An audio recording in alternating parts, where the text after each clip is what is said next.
तो जाट समाज भूला नहीं है कि जाट समाज की एक बेटी के सम्मान के लिए जाट समाज के दो बेटों को अपनी गर्दन कटानी पड़ी थी।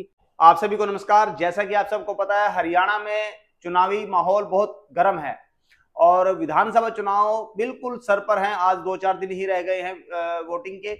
और आज हमारे बीच में एक ऐसी शख्सियत मौजूद है जिनसे आप भली भांति परिचित हैं। हमारे बीच में रूबी चौधरी जी उपस्थित है, जाट नेत्री हैं और मैं बात करूं भारतीय जनता पार्टी से बहुत लंबे समय से जुड़ी हैं और ग्राउंड लेवल पर ये पूरे प्रदेश में हरियाणा में काम कर रही हैं और जाट समाज को भाजपा से जोड़ने का जो इनकी मुहिम है वो भी पूरी जोरों शोरों पर चली हुई है। आइए हम रूबी जी से जानते हैं कि इनको क्या महसूस हुआ, क्या इनका अनुभव रहा। और आज का सबसे पहला हम क्वेश्चन करने से पहले रूबी जी का स्वागत करते हैं। आपका बहुत बहुत स्वागत, अभिनंदन। धन्यवाद भाई साहब। रूबी जी, आपसे हम जानना चाहेंगे कि हरियाणा का जो जाट है वो भाजपा को वोट क्यों देगा, क्योंकि आपने महसूस किया, आपको पूरे प्रदेश में रहे, घूमे, आपने देखा कि भारतीय जनता पार्टी के साथ जाट समाज आखिर किन मुद्दों को लेकर के जुड़ेगा, कैसे जुड़ेगा? देखिए भाई साहब, सबसे पहले तो मैं आपको बता दूं कि ये जो विपक्ष ने, कांग्रेसियों ने एक अफवाह जो फैलाई हुई है कि जाट समाज भाजपा के साथ नहीं है, मैं इसका आपके चैनल के माध्यम से खंडन करती हूं कि जाट समाज पूर्णतः भाजपा के साथ है। और मैं जाट समाज की बेटी, और मैं जिन जिन गांव में भी जा रही हूं भरपूर सहयोग और समर्थन मिल रहा है। उसका कारण है क्योंकि हरियाणा का किसान एक सक्षम है और समझदार है, और दोनों चीजें होने के साथ साथ आज तक का आपने इतिहास देखा होगा कि केंद्र में जिसकी सरकार रही है, हरियाणा में उसी की सरकार रही है। अब 4 योजनाओं से तो मैं आपको बता दूं, 2004 में कांग्रेस की सरकार केंद्र में रही, हरियाणा में कांग्रेस की सरकार। 2009 में केंद्र में कांग्रेस की सरकार तो हरियाणा में कांग्रेस की सरकार। 14 में कांग्रेस की भाजपा की सरकार केंद्र में तो हरियाणा में भी भाजपा की सरकार। और अब 2019 में भी दोनों जगह भाजपा की सरकार, और 24 में भी हम इतिहास रचने जा रहे हैं क्योंकि हरियाणा का किसान इतना खुशहाल हुआ है।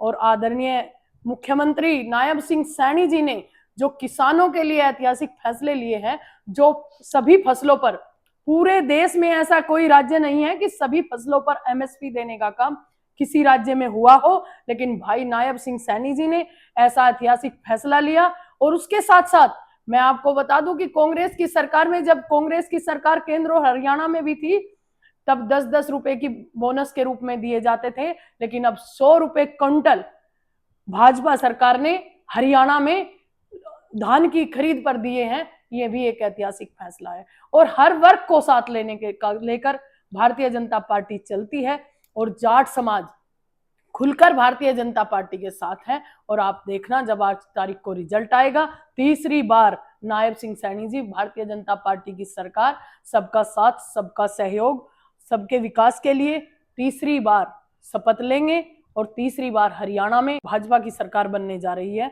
ऐसा मेरा विश्वास है। तो रूबी जी, जैसे आपने बताया कि जाट समाज भारतीय जनता पार्टी के साथ है, तो मैं एक दूसरी बात करूं कि जाट समाज, सबसे पहले हम बात करते हैं, जाट समाज 100% किसान समाज है, किसान वर्ग समाज है। और किसान की जो फसलें, 24 फसलों पे जो एमएसपी देने का काम भारतीय जनता पार्टी ने किया है, नायब सरकार ने किया है। और मैं बात करूं किसान के साथ साथ जाट जो है वो बहुत नरम एक जाति के रूप में जाने जाता है कि किसान जाट जो है वो बहुत नरम है। जाट में गुस्सा नहीं है, जाट कोऑपरेटिव है, सहयोग करता है। निचले तबके का जो कमजोर वंचित जो वर्ग है उनको भी जाट समाज जो साथ लेकर चलता है। तो आप कैसे देखते हैं कि जाट का भाजपा के साथ आना और जाट समुदाय से जुड़ी जो दूसरी जातियां हैं, वंचित जातियां हैं, उन जातियों का भी क्या आप मानते हो कि वो भाजपा के साथ रहेंगे? भाई साहब, आपको एक चीज तो आपको भी मालूम है, आप समाज में घूमते हैं, आपका कार्य ऐसा है कि हर फील्ड में, हर वर्ग के पास आप जाते हैं। हरियाणा के अंदर जाट किसी गांव में भी ऐसा नहीं है, अगर कश्यप समाज हो, चाहे वो एससी समाज हो, अगर भारतीय जनता पार्टी के कार्यक्रम हो रहे हैं तो वो पूरे हर्ष उल्लास से, पूरे जोरों शोरों से हो रहे हैं। और ये जाट समाज का साइलेंट समर्थन भी है उन लोगों के साथ कि वो उनके साथ हैं। नहीं तो आप भी जानते हैं कि जब जाट बॉर्डरों पे जाकर बॉर्डर रोक सकता है तो गांव में कार्यक्रम भी रोक सकता है, लेकिन वो समर्थन देकर साइलेंट तौर से कहें कि हर गांव में समर्थन दे रहे हैं और कार्यक्रम हो रहे हैं। भाजपा का पूर्ण रूप से समर्थन जाट समाज कर। एक चीज मैं आपको और बता दूं, जाट समाज भूला नहीं है उत्तर प्रदेश के उस कांड को कि जाट समाज की एक बेटी के सम्मान के लिए जाट समाज के 2 बेटों को अपनी गर्दन कटानी पड़ी थी। तो जाट समाज को, मैं वैसे तो जाट समाज 100% भारतीय जनता पार्टी के साथ है, लेकिन आपके चैनल के माध्यम से अपने समाज के सभी भाइयों से आग्रह करना चाहती हूं कि किसी का बहकावे में नहीं आना। एक बार वो कवाल कांड याद कर लेना जब आपकी बहन बेटियों के सम्मान के लिए भारतीय जनता पार्टी की सरकार आगे आई थी। तब ये कांग्रेस की सरकार और ये दूसरे विपक्षियों की सरकार ये कुछ नहीं कर पाई थी, और भारतीय जनता पार्टी ने उन बेटियों को इंसाफ दिलाया था, उन बेटों को इंसाफ दिलाया था। और भारतीय जनता पार्टी नारी सम्मान के लिए काम करती है, और ये एक ऐसी कौम है जो अपनी बहन बेटियों के सम्मान से बढ़कर कुछ नहीं मानती। इसलिए मैं अपने सभी जाट समाज के भाइयों से आपके चैनल के माध्यम से भी आग्रह करना चाहूंगी, अगर कोई भाई किसी बहकावे में है तो भूल जाएं सब बातें। किसी का किसी के प्रति हो सकता है मन मुटाव हो, सब कुछ छोड़कर अपने बच्चों के भविष्य के लिए, क्योंकि ये एक ऐसी मार्शल कौम है जिसने देश की आजादी के समय भी और शुरू से आज तक देश के लिए कुछ ना कुछ किया है। इसलिए आपके चैनल के माध्यम से मेरा यही आग्रह है कि खुलकर भारतीय जनता पार्टी को सपोर्ट करें, और तीसरी बार हरियाणा में भारतीय जनता पार्टी की सरकार बनने जा रही है और जाट समाज का भरपूर सहयोग और समर्थन रहे।